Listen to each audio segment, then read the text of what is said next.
Ayun to. Abangan natin to.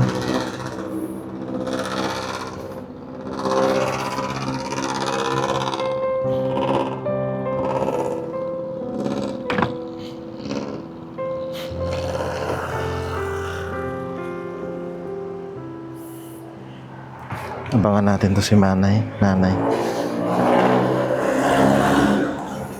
Ay, lalaki.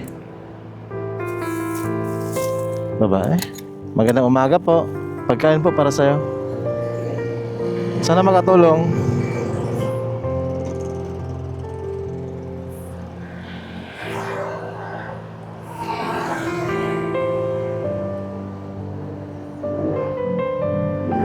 Ingat po. Ingat.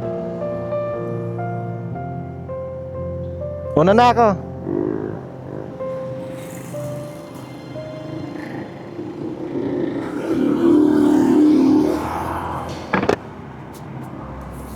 Hindi po siya nagsasalita, mga bay. Noong una ko talaga siya nakita, malalim po yung iniisip niya at pinipilit ko maniwala na normal siya. Pero ano po siya, lalim po ng iniisip niya. Hindi mo na siya makakausap ng maayos. Actually, wala siyang response.